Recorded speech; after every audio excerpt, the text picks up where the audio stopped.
Woo! Woo!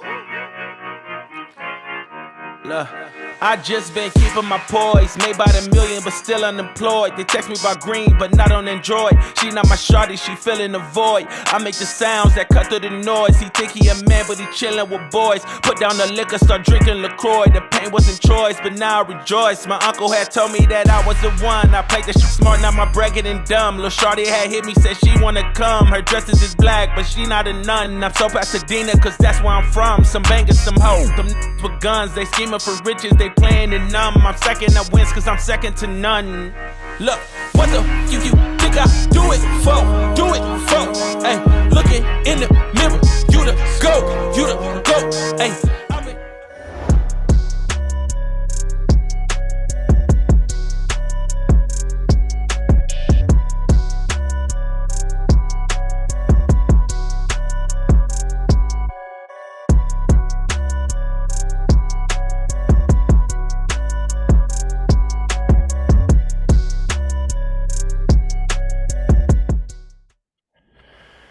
Cousins family, welcome back to Secure the Bag, the podcast where four entrepreneur cousins break down the game, talk strategy, and help you build wealth the smart way, mentally, spiritually, and financially. Tonight, we're discussing one of the biggest financial events happening right now that most people aren't talking enough about: the great wealth transfer. Over the next several decades, trillions of dollars in wealth will move from one generation to the next. But here's the real question: will families be prepared to receive that wealth? Or will costly financial mistakes cause that wealth to disappear within a generation? Tonight, we're discussing the expensive mistakes people make with money and how families can position themselves to build, preserve, and transfer wealth successfully. Fellas, let's get into this, man. How y'all doing tonight? Yo, we're doing amazing, bro. I'm speaking for everybody when I say that, but we're doing amazing. Yes, sir. It is great to be back on this Wednesday. But as always, brother Jason, man, we know we have to update the people on our mortgage side. What information you got for them today? Well, first I want to update you. June 1st was the beginning of hurricane season, and it's been raining like crazy every day. So, yeah, the weather in Miami is not the best right now, but it's still Miami. And it's been sunny skies up here, my brother. It's been beautiful, sitting outside, getting a little tan. Under the palm tree, right? Now I'm talking about up in Connecticut. That's what I'm talking about. Oh, my bad. I thought you were talking palm tree. No, we ain't got no palm tree. Sorry. But yeah, man. The rates have been steady, driving up a little bit over the past couple of days. We took a little, once the war started, we've been going up and down. We got down to 5.875 a couple months ago, man. But we're back at like 6.6 today. When I checked earlier, it was 6.6. Hold on one second. Let me just do another check real quick to see where it's at right now. Oil has moved up a little bit also. There's a lot of volatility in the bond market right now with everything that's going on right now. And I read something earlier, and part of it is, I guess Iran said something to the U.S. I got to get the report, but it's like people said it was fake. Some people said it was real, but they said that they were bombing other countries or whatever, so the volatility made it a little crazy in the market today, but still good, man. We're still under 7, still got some of the lowest rates we had in the past couple of years, and we're good, man. Just gotta find opportunity out there. We have a crazy inventory overage here in Florida now, man. It's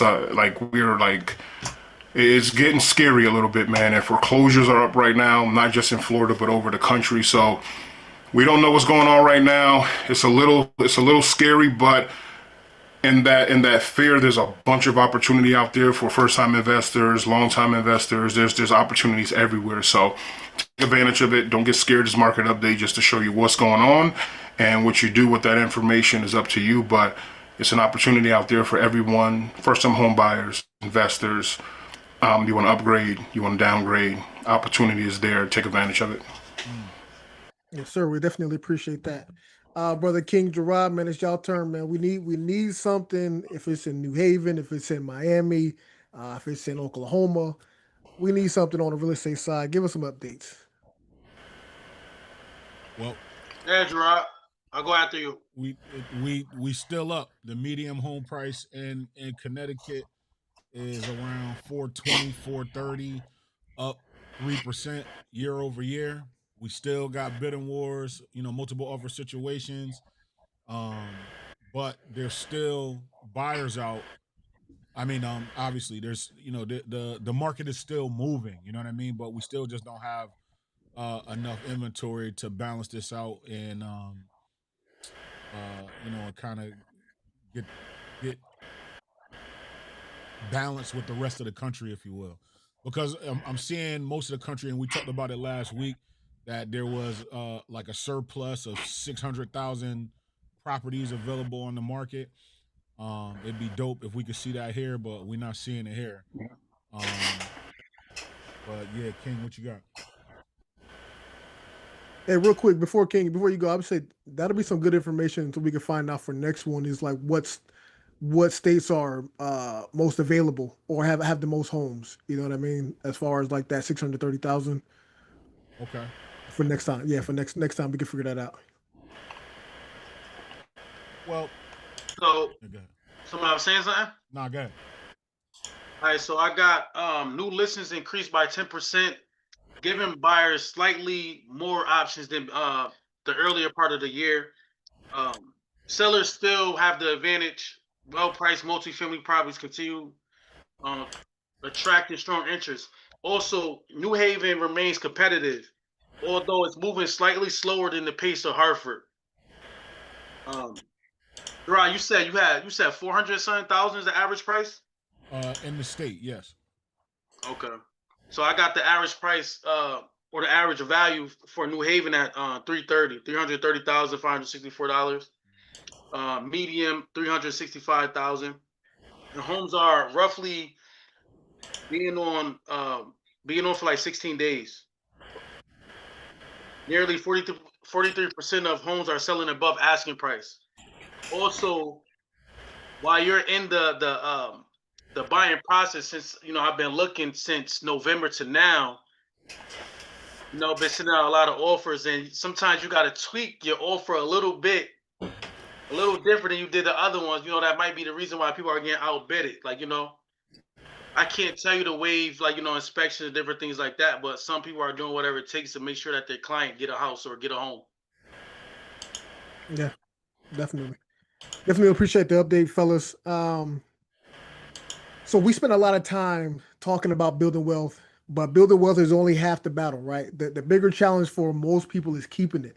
So what we need to do is start talking about some of those financial mistakes that quietly destroy wealth over time, because I feel like that's highly important, right? Because it doesn't matter if you can gain it. If you can't keep it, it doesn't make a difference. Gerard, man, let's play that video and let's get into this topic. All right.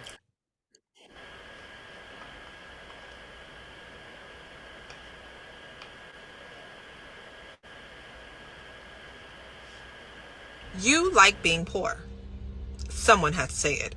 Welcome to day 8 of 365 days of daily money moves, where we do one thing every single day to move our finances forward. Over the last 7 days, we've done one small action to make sure that we are financially literate and understand our money.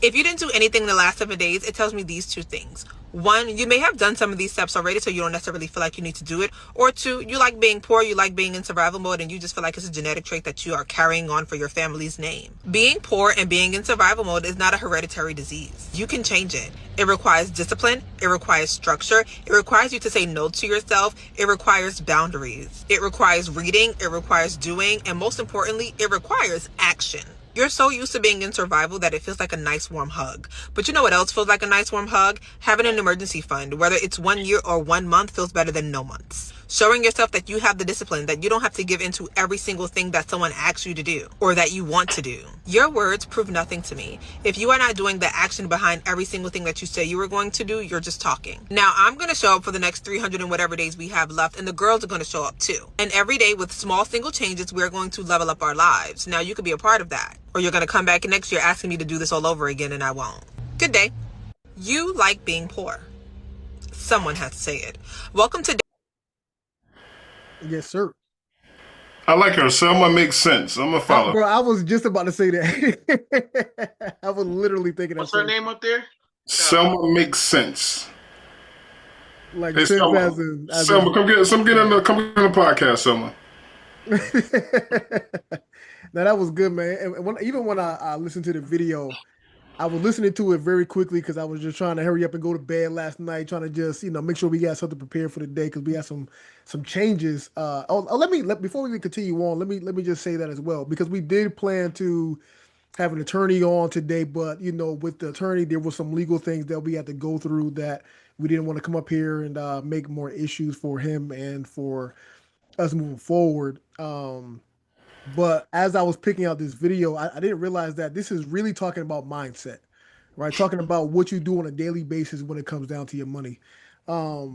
Fellas, before you guys became real estate professionals, realtors, mortgage loan officers, before you started making some money, man, what were some of you guys' thoughts when it came to money? Like, what were some of you guys' habits that you felt like wasn't the best when trying to create your future or trying to build up your savings to buy the home? What were some things you guys had to get over? Bro, that's a loaded question because it's not just what I had to get over. It's like a lot of people you have to get over and get out your way, man. Because it's stuff like Tyler Perry said it in the thing earlier to Kurt Franklin. Like, it's stuff we didn't know, right? It's a lot of stuff we didn't know. So one was just thinking that I need to make more money. I think that's one of the biggest issues we have with growing wealth. Yes, you need to make more money, but it's not just the money you make, it's what you do with that money. And that's something that we're not taught. We're not taught what to do with our money. Two is being around other people, being in circles and conversating and being with people who are not on the same financial path as you. And you have to attack that while you're young. Like, if you got a feeling I shouldn't be hanging with these dudes, you got to stop hanging with them. I shouldn't be around my family. I shouldn't be around my friends. I shouldn't be around this. I shouldn't work at this. You got to start early and listen to your thoughts. Because I guarantee you, you take 99% of the people in the world at this age, and they're going to say, man, I had that feeling. I had that thought when I was that age, but I didn't want to be left out. I didn't want them saying, oh, you think he's better than us and this and that. And just changing your environment, man. So that I missed my conscious, I didn't pay attention to it. And if I would have paid attention to it, I'd probably be well off than I am now. I'm more than comfortable now, which, I'm happy because we work hard as shit to get to where we're at right now. But I have aspirations to be at another place and levels above that. But yeah, man, I think that I could have did a lot of things younger if I would have just listened to those inner thoughts, man, because they weren't bad. It was telling me what to do and didn't pay attention. For you to say that was a loaded question, you gave a brilliant answer, my brother. Yeah, man, because it's so much more I want to say, but I don't, you don't want to like, yeah, appreciate that, man. That I want to say, and we talk about this a lot, the psychology of money. And I was actually talking about it with some agents in the office today. And what I mean by that is just because you're in a certain situation, stop thinking that everybody else or the world is in that situation. Like, you know what I'm saying? So right now we dealing with inflation. So people be like, oh, ain't nobody got no money out here or whatever. You know what I mean? Like, all these people not buying houses because they don't have money. Like, that limited belief, and I'm guilty of it too. I was guilty of it at a certain point. And it's like, even in terms of my business, I want to sell $1 million houses and deal with millionaires, but ain't no millionaires out here. I remember saying that to myself. You know what I'm saying? Somebody sent me a proof of funds with 17 million in it today. Like, you get what I'm saying? So you gotta change that concept that the money is around, and it partially goes back to even what Jason is saying. When you surround yourself with it, you'll find it. You get what I'm saying? But if you close minded to it, everybody out here is not broke. So think about this. I'll give you one more.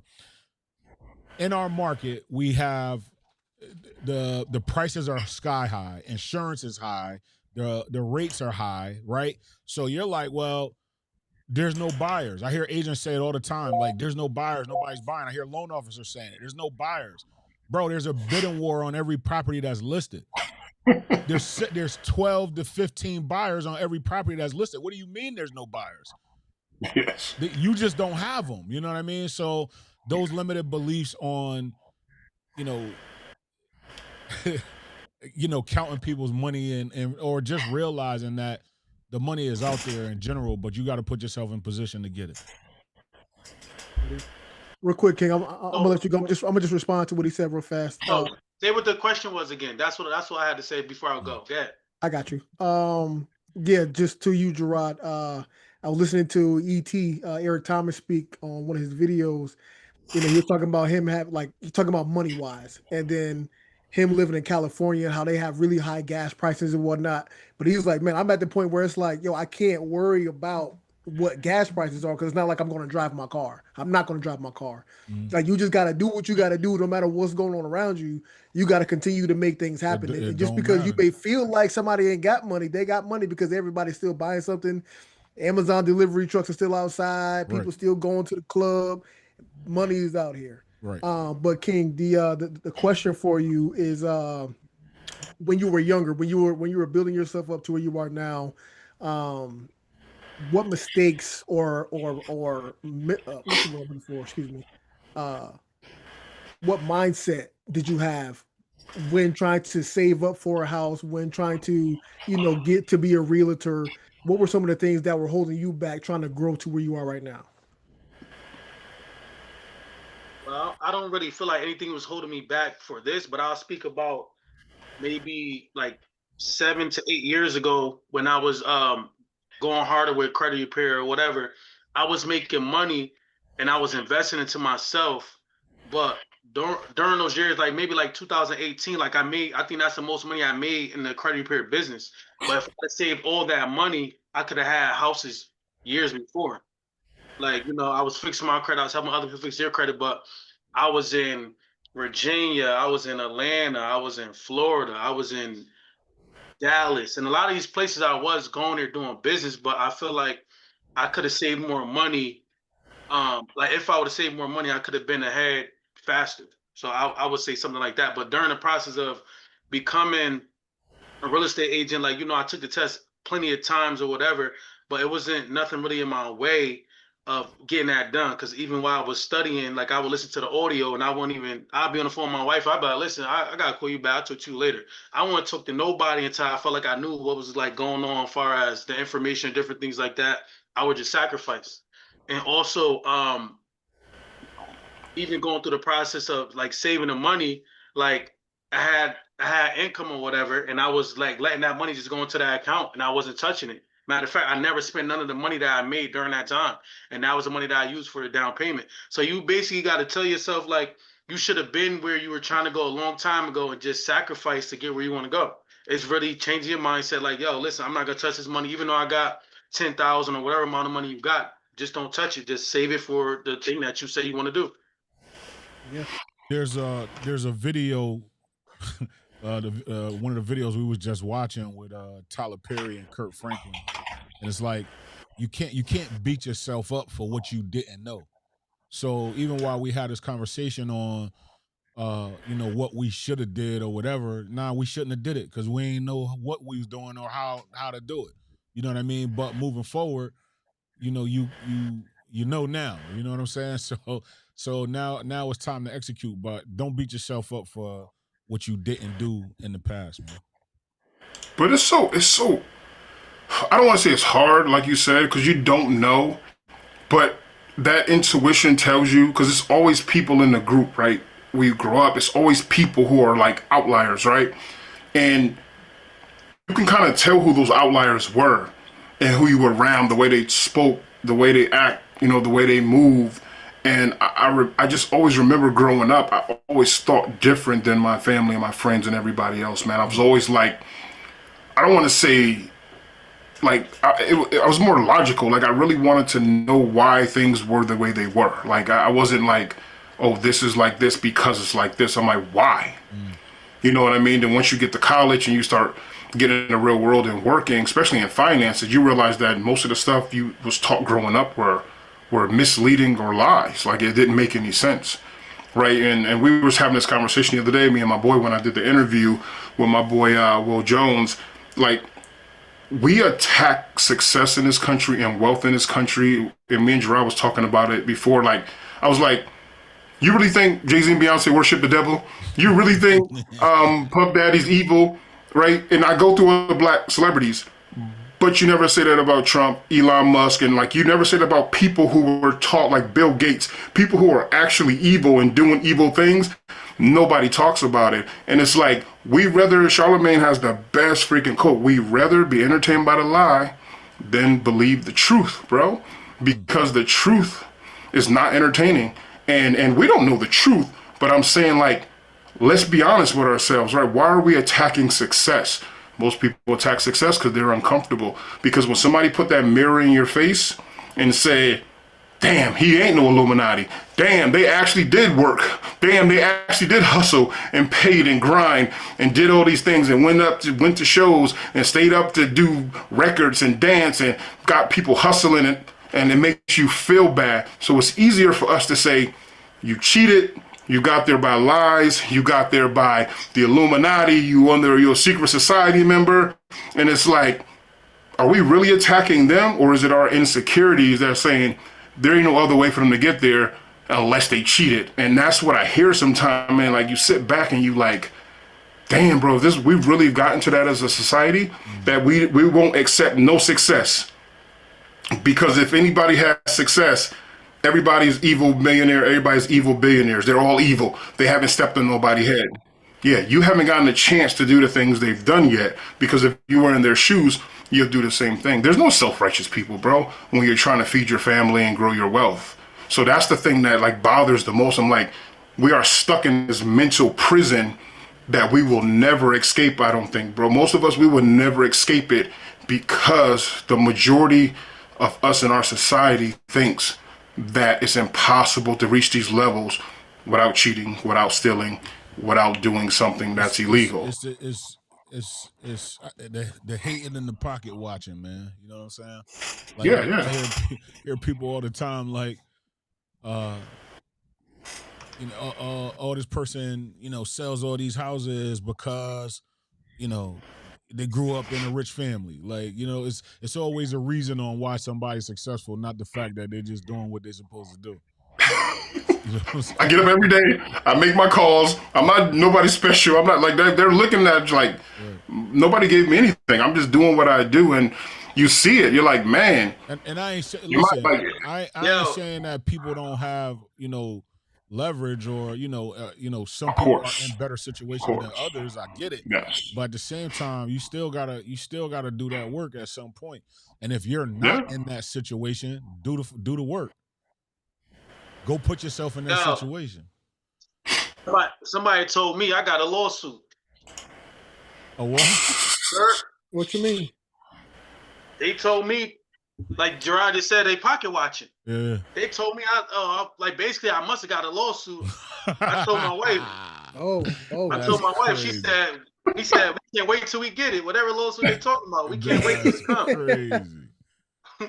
Now, so Jason, my thing with the whole Illuminati thing, like even back in the day, I think some of that stems from like even with the music, I would like, you would listen to videos and you would play it backwards and there would be some secret message and all that type of stuff. Like a lot of that stuff, like I used to listen to it and like really, I believed it because I was only like 15, 16 years old. But I think that's where some of that comes from. And obviously it was the same message of what you're saying, where people are like breaking down people who are being successful. I don't know, that was just my thing. I think some of that was just pushed from a long time ago of the music being so evil and so bad and whatnot. But I do definitely understand your point of view of not having that same conversation about Trump, about Elon Musk, or anything, because like you don't really hear nobody say that whatsoever. Yo, No, listen, we are being attacked as black men, and this is why when people be like, why you always trying to defend a celebrity? Like, that's the dumbest thing. You are defending people who are trying to strip our rights away, and you were asking me why I'm trying to defend a celebrity, bro? Like, people are trying to take your right away from being black, bro. Like, what are you talking about? I'm not defending nobody. I'm just saying, think about the shit you're saying. It makes absolutely no sense, because black people are only questioned. Nobody talks about Harvey Weinstein anymore, but everybody's talking about the Epstein files. Nobody talks about the people who are actually in the files. They talk about the people who are not in the files and they really in the files and they're We got all this stuff about Puff, bro. We found out all of it was most of it was lies. Like, you see what I'm saying? Like, we defend our thing with Pusha T and Jay and all these other people who weren't in the files. It was actually, they had a hotline and people were just calling in on the hotline. Like, but we question our own people, but we don't question the people who are trying to literally tear us down, bro. Yo, that's self-hate. We don't see it like that. Most people are like, no, man. Oh, they're like, no, bro, that's self-hate, bro. When you're literally working and defending people who are trying to destroy you, it's self-hate. Like, any way you push it, that you, oh, no, there's no way. Like, come on, bro. Like, we have files and records of corrupt people. But we ain't gonna believe the truth. We're gonna go because they say these people, and like it's you, bro. These people are you. They come from where you come from, not your necessarily hood, but they come from the situations that you come from, and that's the thing where I say I don't believe we'll ever get to a point in society where black people will stand up. That's why I'm like, we're not a threat, bro, because we will never work together long enough to stand up and defend each other. What they do. Like, they'll do it knowing things are lies. They'll do it without any question, and we're gonna question anything. That's a fact. Let's bring us back to our original thoughts or topics. Excuse me. But let me ask y'all this, man. Why do y'all feel like so many people focus on making money but ignore actually managing it properly? Why? I don't know. know. Why is not managing such a major thing over making? I want to. I really think it depends. Like, because I was getting ready to say, for some people, there you go. For some people, it could be harder to manage than it is to make. For some people, making money is easy, right? And it really depends on your skill set and what it is. Listen, it's you got 24 hours in a day. You're gonna sleep for 8. You're gonna work for 8. What are you gonna do with the other 8? Right? So there's a lot of people that got knowledge on certain things and certain aspects that focus their time on, learning certain skills, even if the skills were inherited, like passed down, you spend time on those skills. So what you spend time on is what you're gonna get. You know what I mean? Like, it's so I don't want to say, I just want to say for certain people it might be easier to manage. Some people manage very well. One more. I had a conversation with this girl. She goes, I want to buy a house, but trying to save. She was trying to save up her down payment, and she goes, it was something about her credit cards and trying to get them paid down or whatever. And by the time I listened to her and I broke it down, I'm like, listen, you don't have a savings problem. You got a cash flow problem, right? So she was trying to manage what she didn't have. You get what I'm saying? So we figured out a way to create more cash flow. So now, she could take care of what she got to take care of. So everybody's situation going to be different, Yeah. I believe it's based on their mindset. 100%. Their mindset and where they want to go, where they've been, where they come from. It's based on those different things. Because, like, even if you ain't come from money, you're not used to having money, that should make you want to go get money, not stay the same way like your parents or your grandparents or whoever. I feel like you're supposed to elevate from whatever place you were. Even if you were rich already, you're supposed to become wealthy. I believe. That's what I believe, because the goal is to go up. But our people, or people in general, they start making money, then they make more money, and then they start spending more money when they should just keep their spending wherever it was before they got the extra money and then save the difference. You got to change your mindset to want to do that, or to want to sacrifice to do that. You got to have a goal. If you feel like just because you got more money, you could just go on vacations, you could do whatever you want, then you're going to be in a worse situation than you were before. We talk about this all the time, like how people they win the lottery and then, they broke, or, they're in the worst situation 5-6 years later. because it wasn't the money that they needed. They needed to fix their mindset first. That's what I think. To be honest, it's tough, but I think it's very easy, right? And I had to do it myself. It's like a discipline thing, right? It's like, all right, stop buying shit you don't need, right? It's simple, right? Stop buying shit you don't need. Go grocery shopping, meal prep. Nobody's saying you got to meal prep with salad. Yeah, you can eat your food, but you go to Sam's. It's all about strategy. Go to Sam's, you buy it in bulk. You know what's crazy? I never, like, now being an adult, I'm like, why the hell didn't they just go shop at Costco and Sam's all the time? Like, bro, you can feed a whole, like, you can organize and you can meal prep and you can put all this stuff up and, you know, you don't got to eat crap. If you ate healthy, you probably have saved money, to be honest with you. The yo-yos, the whatever you call those cakes or whatever, that's where the money is being spent. It's like $30 a box. I'm walking down the aisles, I'm like, this is where people are spending money. If you just bought real food, you'll probably save about $150 a month for a family of 5.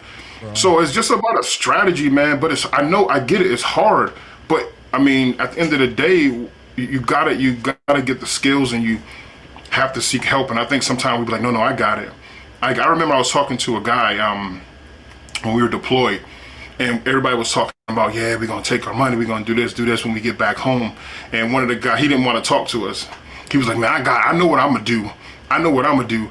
Bro, about the time we got back, this is when I was with the guard. By the time we got back, 6 months later, that dude didn't have a penny to his name. We was in drill, this dude asking people to buy him lunch.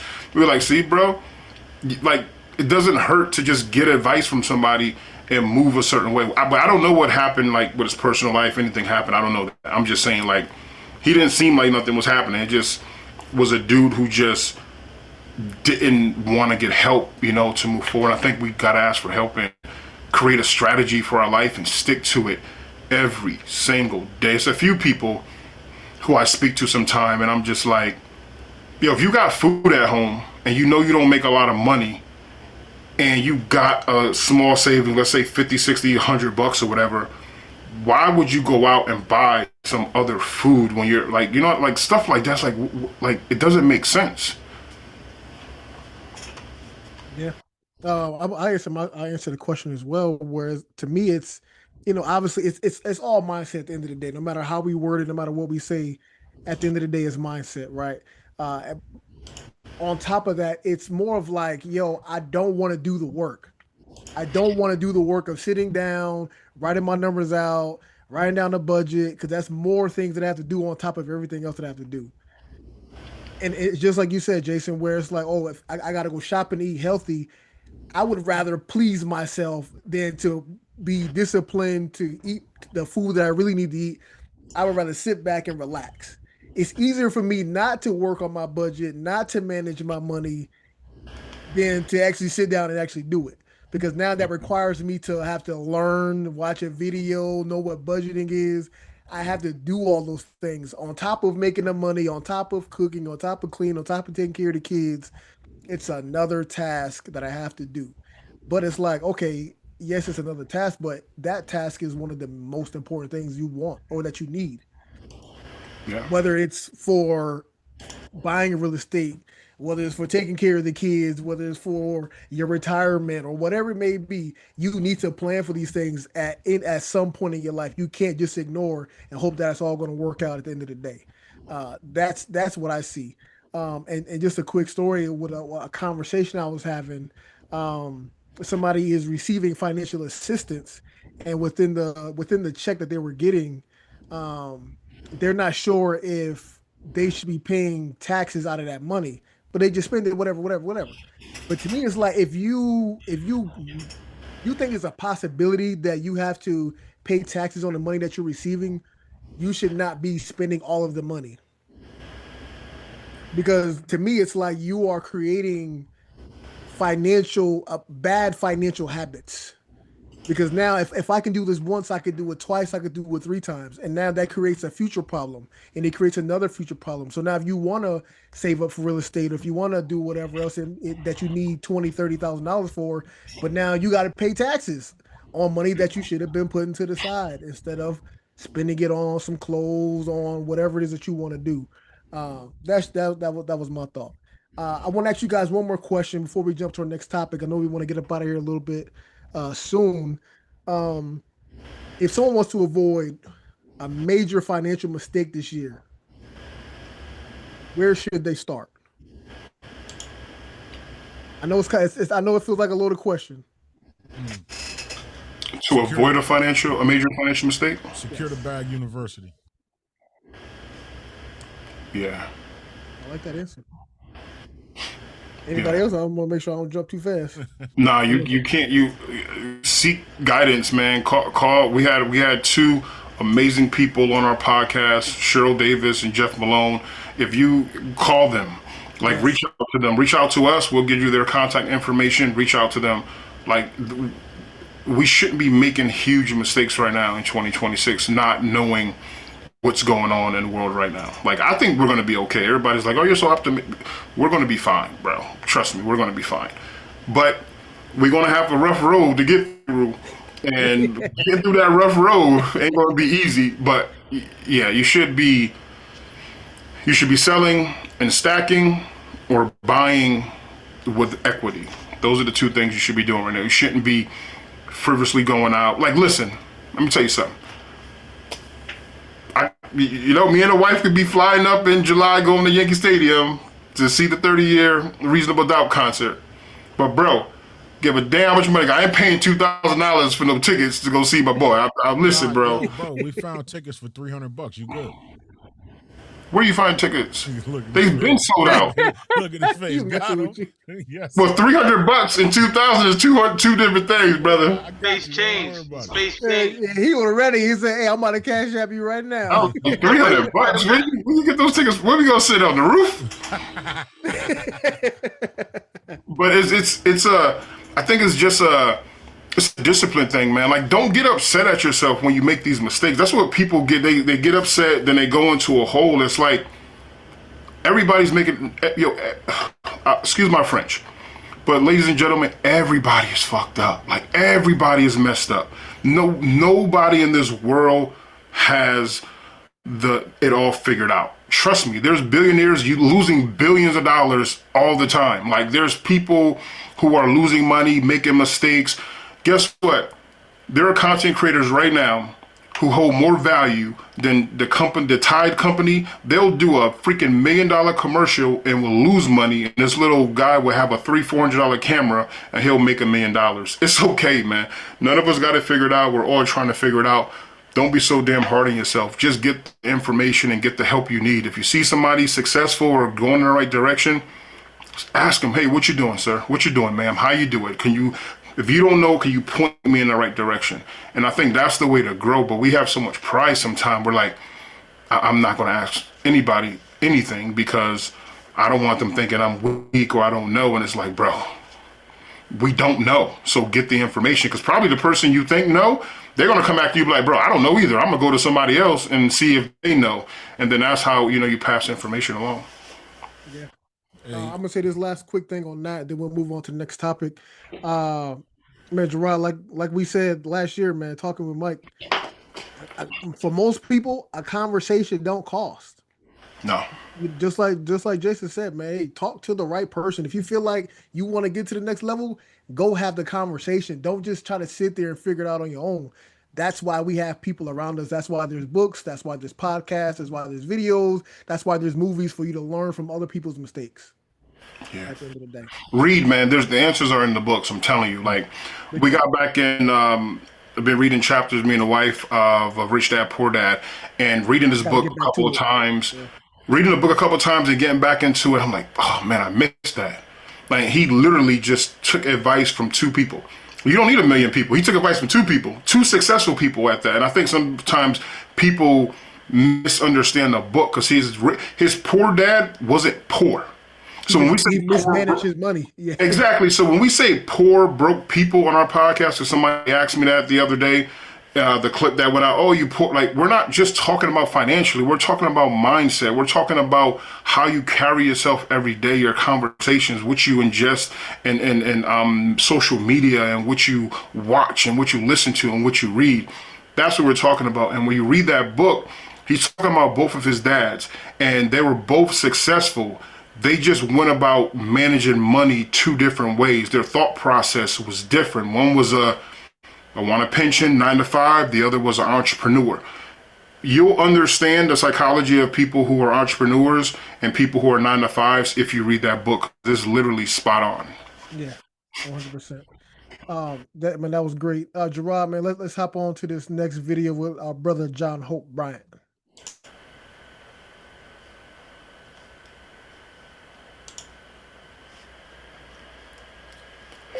$100 trillion that's about to transfer of baby boomers in the next 10 years. You've got more people over 65 than under age 18. The folks who are over 65 are white, wealthy, and all trying to go play golf at the same time. The stocks, the bonds, the cash, the investment funds, the houses, like to go to husbands, wives, and children. The family doesn't want the businesses. Please listen to me. There's $15 trillion of successful, profitable, cash-flowing, asset-having, existing businesses right now, and there's no succession plan. Right now, one of the largest wealth transfers in history is happening. As business, you good, Brother King? I need your thoughts, man, on this video, man. Tell me what was the first thing that came to your mind when you hear what this brother was speaking on? That came to my mind is I gotta keep doing what I'm doing. I gotta stay focused because where I want to go, like many people haven't been there. So I really have to make the connections, and I always even tell people that you're one conversation away from being a millionaire. So I'm forever a student, so I'm just learning. I'm building people all over the United States, not just in Connecticut. But my goal is to really leave a legacy to my family, and not just leave money, but leave the blueprints of how to keep this thing going. But yeah, what came to my mind is just getting myself together, keep building with my wife, us keep growing together, so we could pass whatever down to our next generations to come. Yes, sir. Man, my thought, it kind of goes back to what we were just finishing on with the last conversation about, having the conversation with somebody, doing what you need to do. And it's like if you don't take time to learn, these conversations mean absolutely nothing, right? Listening to the videos mean absolutely nothing. Hearing about the wealth transfer, like, oh yeah, you saw that, boom, let's get excited about it. But it's like, yo, if you're not learning how to run a business, if you're not learning how to manage your money, if you ain't learning how to be emotionally controlled, none of that makes any sense at all. Like it doesn't matter to anybody if you don't learn. It doesn't matter to your family, I'm not talking to you, King, I'm not saying this, but it doesn't matter to your family, your legacy, and nothing like that if you ain't taking the time out to do what you got to do. Jason, Gerard, I'm gonna just open up to you guys on your thoughts. You just want to share some things that came to your mind.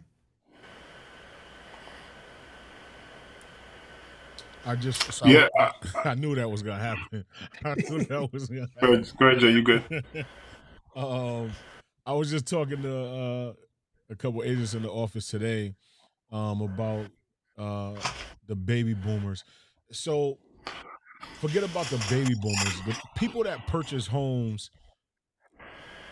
5 years ago are sitting on life-changing equity right now.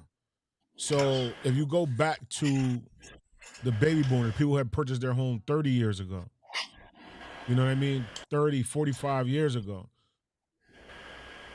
That's life-changing money, you know what I'm saying? And even when we were talking to Ray, the attorney, there's a lot of, like he was saying, a lot of the kids it's crazy. A lot of the kids don't even want the houses. A lot of the kids don't even want the businesses.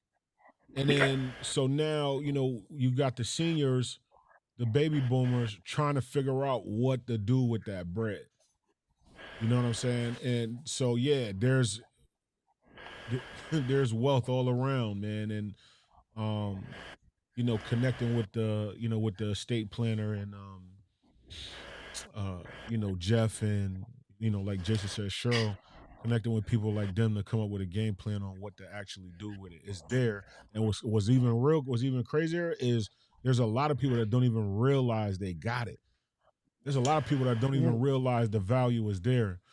I'll give you one more. I sold a house for a senior, and the house was not in the best condition, right? And the family was like, yo, get rid of the house. I've been telling, her to get rid of this house a long time ago.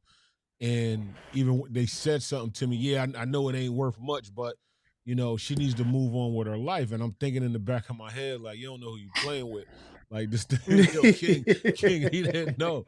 He didn't know. I damn near sold that thing for $400,000, and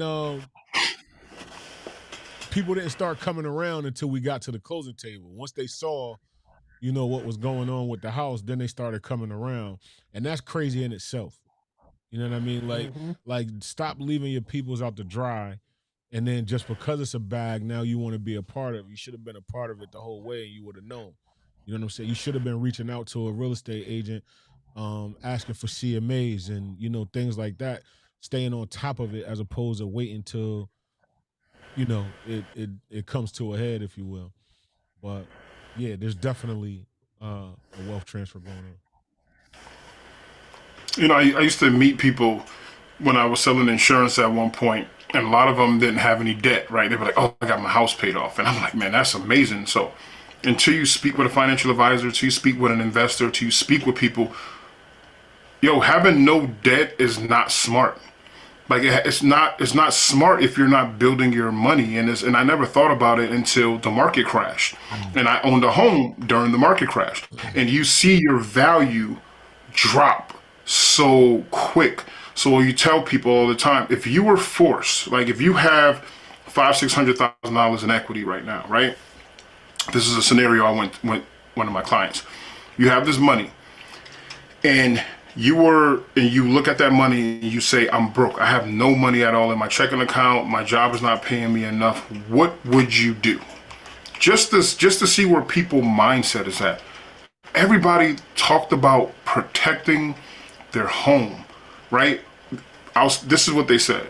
I'm protecting my asset. And I'm like, well, technically it's not an asset right now because it's draining you every single month. You have equity, but it's draining you every month. Let me just throw something out there to you. So if you have $500,000 of equity, $600,000, $700,000, because people are like, there are baby boomers right now around this country, especially in Florida. They're sitting on millions of dollars in equity right now, like crazy money. And I'm talking about, these ain't the savvy people. These are the people who work their whole life, middle class, upper middle class, who paid their home off, and now they've been out of freaking no mortgage payment for the past 15, 20 years. And they go, well, I'm going to sit on this and I'm going to leave it to my children. Bro, when I was a banker, the majority of children do not want the home. They don't want the hassle. They're going to sell it for less than what it's really worth. And they don't want the business, most of them. They don't want to take over your family business. They just don't want to do it no more because we're no longer local anymore. Everybody is moving around the world and the country, and they're expanding their families to different areas. And you sit there and you watch wealth from people who don't know a lot. They take their wealth, they spend it all, deplete all their equity in their home, market crash, God forbid, nobody passes away, but you lose your job, you now on a fixed income, taxes go up, now you can't afford that home no more. You literally took all those years of building this to lose it all because you were too scared to make a move, man. That's scary. Because that's what's going to happen in this wealth transfer. The thing John Hope Bryant is not saying, and this is going to be the savagery of our country, of capitalism, people are not going to be moving and selling their businesses because they're retiring and they want to. They're going to be forced out of their homes because of taxes, economy, 401ks wiped out. They're going to be forced to sell their businesses. They're going to be forced to sell their homes well under market value, sell their businesses way under market value because they didn't train anybody to take over, and because they're going to be, the economy is going to force them to do so. And that's the sad part about it, is a lot of our elders are losing their wealth because of financial negligence, not because of something really happening, because they didn't take action to do the things to protect them. Me and my wife talk about it a lot. You got equity in your home, you need to be reinvesting that equity. You don't need to go buy nothing. You need to be going, these people need to get out there, they need to be going to buying another home. So if I could sell my $500,000 home, get the equity, and now I got one home, I don't want to sell it, I can go buy 2 homes or 3 homes or wherever around the country, and now I could build more equity and just keep compounding. But I think that's where the wealth transfer is going to happen. It's going to be more out of being torn away from people than actually people doing it to retire comfortably. I think there's a small percentage of people who are going to be retiring comfortably. Everybody else is either going to lose it or they're going to get devalued very low, so they're not going to make as much money as they could have if they were a little more savvy. I know that was long-winded, but that's it's crazy, man. I don't mean to interrupt you, but is that rain hitting your window? Oh, on my window. Bro, I'm glad somebody said it, because I'm over here going crazy trying to. You hear that? Yeah, bro. It's raining so hard right now. It's hitting my house crazy hard. Yeah, bro. Trust me, I'm over here trying to think of my next question. I can't even focus. I don't know what's going on. I'm like, I don't know if my computer is tripping or what. I was like, it's raining hard right now. That's probably the noise I've been hearing this whole time that I didn't know. I'm like, yo, there's some noise. Y'all don't hear that? It's rainy season, man. This is crazy. Oh my gosh, I'm glad you said it, Gerard, because I didn't know what was happening. Okay, yeah, back to the topic. Yes, you said a lot there. Explain this to me one more time, because I didn't quite understand. How does not having debt on the home hurt you more than having debt? You gotta just say this a little bit more simpler for me. Got it. So good debt, right? So you leverage your debt to buy another asset to bring more income in. Mm-hmm. So right now, it's good to have a house paid off, right? It's good to have a house paid off. But what we see when you start doing the research, this is the scary part why I say this, because I've been watching this like through the years. You have no debt in your home. A lot of people here in South Florida, they have no debt, right? And it's going to probably happen in Connecticut right now because your taxes are really high for the income and the fixed income in the state. Your taxes become so high because you have that fixed income now and you have no other revenue, no other income coming in, that it forces you to make a decision. Can I pay $12,000 in taxes? That's $12,000 a month. If I'm on Social Security and I didn't do what I'm supposed to do, even though I paid my home off and I have this equity, it's still not income coming in. And that's where a lot of people get confused. Now my income I'm getting is it's 23, 25, maybe $3,000. My taxes went to $1,500 a month. That's half of my income or more that I have to pay in taxes every month. What do? You didn't take nothing. You're not able to pull no income from nowhere else. This is where you get caught at because you say, hey, I don't have any debt. Go ahead. Yeah, let me ask you a question right there. So to make sure I'm understanding, is there only equity when there is debt, or is equity no matter what? It's equity in the house. It's equity in the house. It's like going the equity is the value of the house minus what you owe equals what you owe. But this right now is people nothing. That's all equity. Yeah, they don't owe anything. They paid it off. So this is another thing that people get caught up. I have $1 million. Why is it so hard for me to buy a home? Because when you buy a home traditionally, it's based on income. It don't matter how much savings you have. It matters how can you afford that home? Because if you don't have any income coming in, that money just is going to be depleted, because regardless, if you're alive, you're going to have expenses. To live, you got to pay. Like, it's crazy that it sounds like that, but you got to pay to live, right? So that money starts to come down by not investing with COLA, with freaking just the wages are not increasing.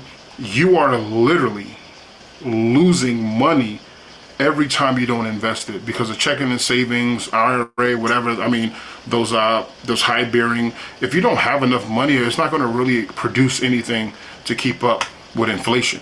So you're literally getting behind the 8 ball by not actually investing. So when you don't have any debt, because when people think they're free, they say, I have no debt. But having no debt is great if you have other income producing properties or some other income coming in. Hey, I got my 401k, I got my pension, I got my Social Security, I got boom, boom, boom that I invested in. But most of them are like, I don't have any credit cards, I don't have any car payments, I don't have any mortgage. But guess what?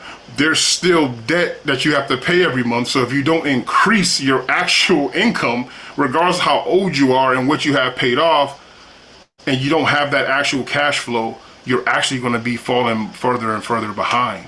And that's where I think we don't really truly, we don't learn that. Like, we don't learn that. We're just taught, be safe. That's what Dave Ramsey comes in. We say, you don't need no debt, do this and that, but he's a huge investor in real estate. Bro, it doesn't make any sense what you're talking about. You're telling people not to have any debt, but I'm pretty sure he's buying businesses. He's doing all these other things also. Him and his whole crew, you know? So that's what I mean by you not having good debt that's producing other income for you is where you can find yourself in a hole trying to say, I'm debt free. Debt free is not a good thing. Okay. Got you. Understood. So is anything, anything else for our next question? Then we're going to dip up out of here. No? Okay. What habits, right? We know all this money is coming down. We know businesses are about to be available. We know children, they don't want the house no more. But someone that wants these things, right? Someone that wants to inherit the home, someone that wants to inherit the business, what habits should they start to develop before they start receiving this wealth? Discipline and stacking. Period.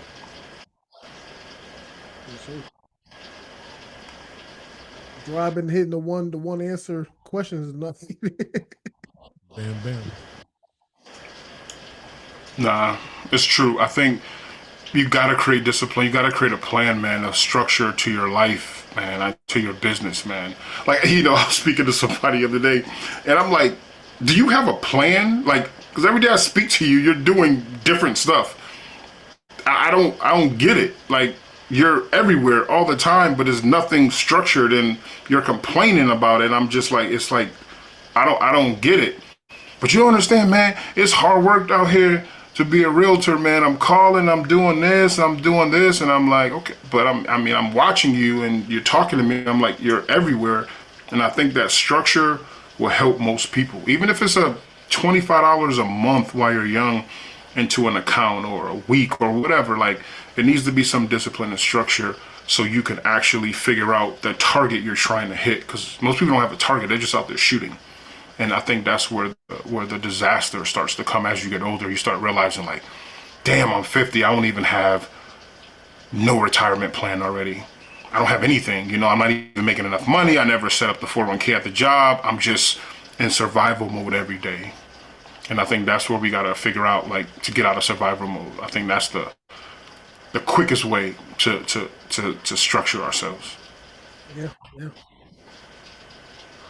All right, well, brother King Gerard, y'all, you gave one answer words. King, you ain't got nothing. Let's end this show, man. We started late. We don't want to stay until 9 o'clock. I'm absolutely cool with that. I got some other things to do myself. Let's get in this bag, man. It's that time. Big brother Rod, I'm starting off with you since you've been giving one answer questions tonight. Get in your bag, man. Drop a gem for the people before we get up out of here, please. Discipline.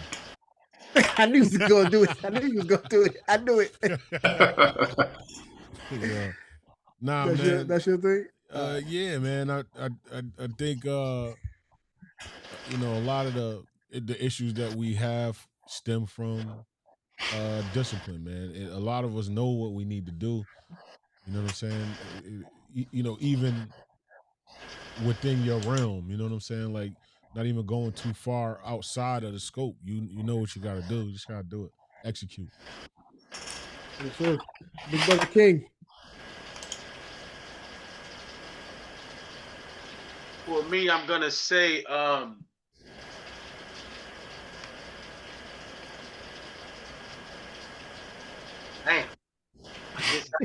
back to me. All right, Jason, go ahead. Same thing. I think don't be too hard on yourself. Hey man, we all make mistakes. Things happen, man. But you gotta figure it out fast. You gotta figure it out fast, man. Just don't be so hard on yourself, man. Like seriously, don't like block the world out, silence everybody, and just focus on what people are saying to you in the context and the value of what they're saying. Don't focus on so much how they're saying it to an extent, because we're getting lost right now. So many people who are freaking lost because they're just so emotional, you know? Just calm down. Mistakes are okay. You don't have to be where you want to be right now, but you have to start right now to get to where you want to be. And if you can figure that out, you're going to be fine. And just pray every day, man, and put actionable items in your daily routine. So, and figure out a target that you want to hit, man. It's simple things you have to do, but like Gerard said, the discipline and the consistency to do it every day is the hardest part of it. And I've been there. We all been there. I'm telling you, like I've been there. I created a lifestyle to where I make things easy for myself. Like I don't like putting stuff away. I don't like my brush. I don't like this stuff away. I need to see everything I'm doing every day. You know what I mean? It has to be like a routine where if things are locked away, because the way my brain works, I'm going to probably forget about it. Like I keep deodorant in the car. I keep deodorant on my dresser. I keep deodorant. Wait, hold on now. Hold on. I wasn't expecting you to say that. No, I do the same thing with lotion. I put because I start moving sometime, and you be like, damn, I move so fast, took a shower, got this, got that, talking on the phone, sending a text, email. I keep it there. So when I see these things, I do it out of routine, out of habit. Like I leave my house, wallet, phone, keys. That's what I repeat to myself every day for like the past 15 years. Wallet, phone, keys, wallet, phone, keys. Like it's just things like that I like try to do the same. I put my keys in the same place. When I walk in the house, I put my slippers there. So when I walk in, I take my shoes off, my slippers go. Like I do things out of routine, because a routine for me is the easiest way for me to live. You know, I think it just makes it easier. I don't want to have to think about everything. Oh, where the hell are my keys at? Or where my slippers at? Where my wallet at? Where my ring? Where my watch? You know what I mean? Think about how many people do that every day. They live in chaos just by that simple things. They can't find shit. So when they're trying to move quickly, they can't, because they're hindered by not having a routine, a place for everything, and things like that. And yeah, bro, just try to make life simpler for yourself. Yes, sir. King, I'll go to you. You'll take us home, my brother. Man, I would say emotional regulation. So I'm gonna tell this little quick story. Before we got on, we was having some Zoom issues, right? And sometimes, you know, we could create stories that don't even exist. You can create things in your mind that haven't even happened, that ain't going through nobody else's mind, and you just unregulated. But we was having some issues with Zoom, and you know, the Zoom said they kicked me out. I thought they kicked me out the whole group. I said, yo, they kicked me out of the security bag that fast? What happened? I just started creating this story, right? That wasn't going on. It was just some technical issues. But I said, they don't kick me out. I'm going to go use the bathroom then. I said, F it. I was about to go and do something completely different. Y'all was about to have Mike tonight. Unbelievable. But serious. But you know, but either way, I know it's like, I know I'm telling myself, like, you're creating this. Nothing is happening. So the moral of the story is, control your thoughts, control your emotions. Don't make emotional decisions. Do what you got to do. And also go and read the book that we were talking about earlier, Rich Dad, Poor Dad by Robert Kiyosaki. Definitely great. He has about, I don't know how many books, about 4, 5, 6 books almost. Yeah, and a board game also. Yeah. So definitely check that out. Brother King, it's on you, man. So for me, I would say you would never take your life to the next level until you get sick and tired of being sick and tired of the life that you're living. Just because you don't come from it don't mean that you can't get to whatever dreams or goals that you set for yourself. Don't settle for less. And be around the people that you want to emulate, or the people that inspire you. Like, if the people that you're around, they don't inspire you to be better or do more, then you gotta separate yourself. Yes, sir. So family, cousins, before we go, remember this. Money comes and goes, but mindset stays with you. The truth is, wealth isn't built by accident. It's built through discipline, consistency, and the decisions you make every single day. That's why so many people can inherit money and lose it, while others can start with nothing and build it from the ground up. Because money can be transferred, wisdom cannot.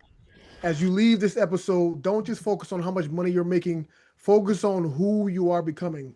The habits you build today will determine the legacy you leave tomorrow. And remember this, don't just secure the bag. Become the person capable of keeping it, growing it, and passing it on. We'll see you next week, same time, every single Wednesday right here on, we'll be at Facebook and YouTube Live. Peace.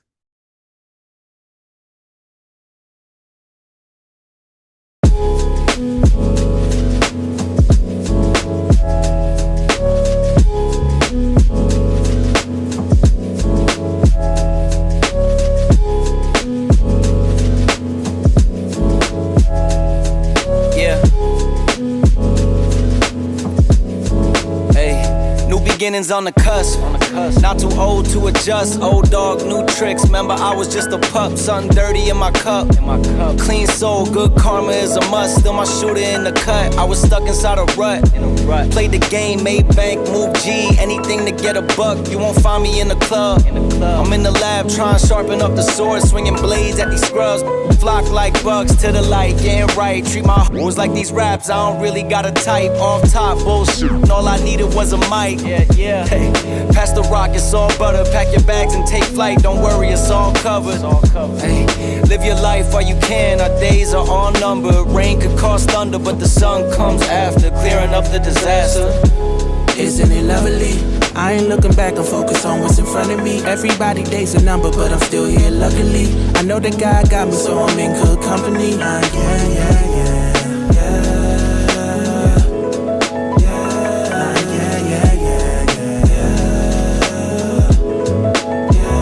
So take it from me, I got some places I should take you to see. You know it's easy when you ride with a G. Light speed, moving fast through the city, trying to find me some peace. I finally lived to be the guy that I was dying to be. Still I got some trust issues, people lie through their teeth. The more I grew, the more they hide in the crease. Squad built